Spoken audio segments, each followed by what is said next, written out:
doing? You didn't find my grave yet, did you? Your grave? No, you're not in it yet. This is where Signa Brown went to school, 86 years old.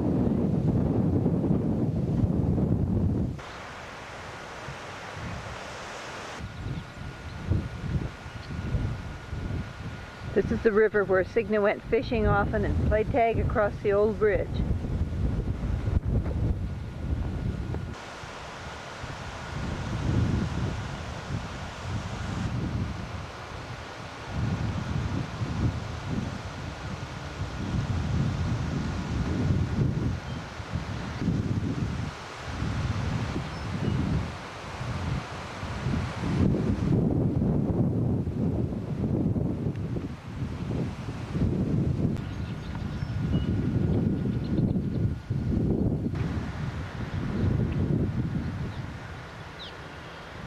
But he was a great gardener. So your house was kind of in the trees then? Well, Or was there woods around it, or? Well, it had trees not right up against the house. He had planted trees. They weren't very big yet, you know, but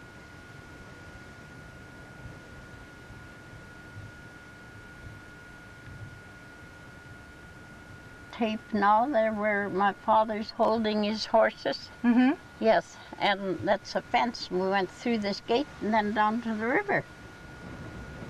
What kind of fish did you catch there? Oh, we lived on fish pretty well. Caught a lot of them, huh? Just jackfish.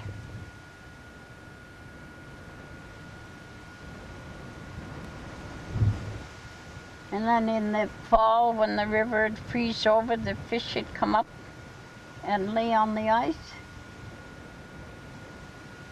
We used to pick them up, cook them. They were good.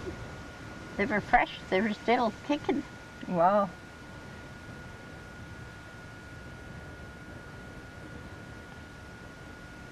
And they had racks built for smoking fish.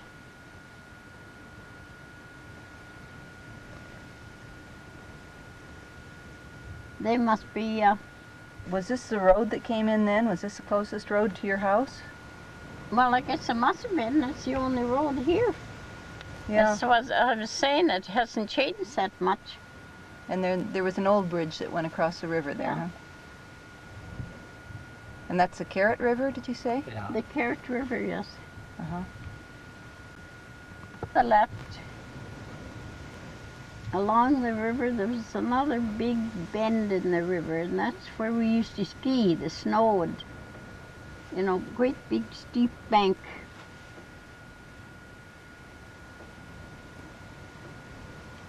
And you skied there, huh? But oh, that's a long time ago.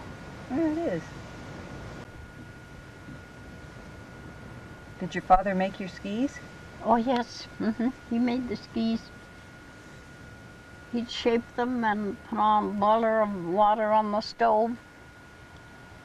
And he'd boil them, I think, all day. And then he would bend them. You know, that's to soften the wood. Mm-hmm. Yes, and he'd shape them, bend them. Oh yes, he made all our skis. Made his own too. And my mother used to make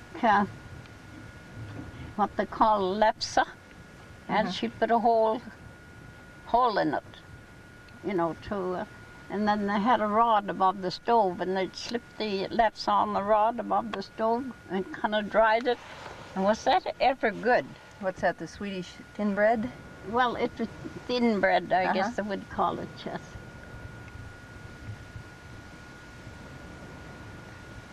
And you had cows and fresh butter, probably. Oh, yes. Lovely butter. Milk, lots of raspberries, cranberries, strawberries. We used to pick them in milk pails. Wow, wild The wild strawberries. Mm.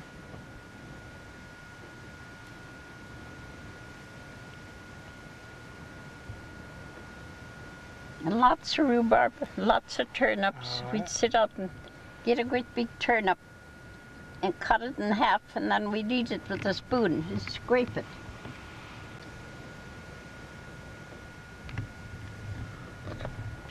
From Prince Albert. Take him 3-4 days. Go all the way from here into PA. Hmm. Bring home a barrel of apples and all the other supplies. Then we weren't allowed to help ourselves. Every night he'd go down and get an apple. It'd be dished out to us. Had to make them last. Yeah. I guess they've disappeared, eh? But when they die, when you're just a little child, why? It was a hard life. Yeah.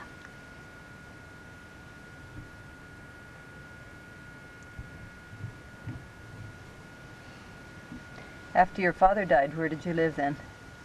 Well, I lived with my brother, Was that near here? Zacharias Anderson, Aunt Carrie and Zacharias. Was there a place near here? Yeah, well, they were just up here. Up over in there, across from the olds. Did you see? On that side of the road. Mm-hmm.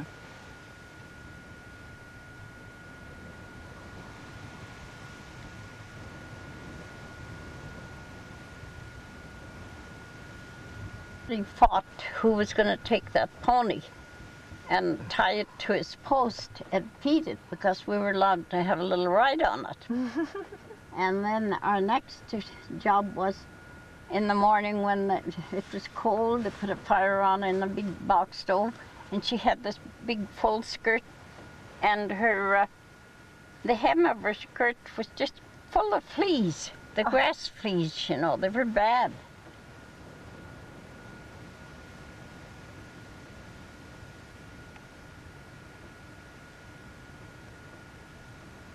And that was right here you went to school, huh? Yeah.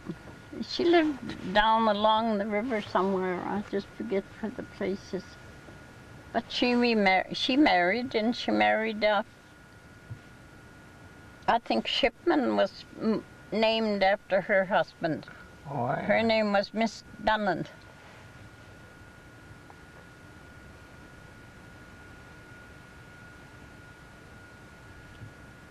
Bread and syrup.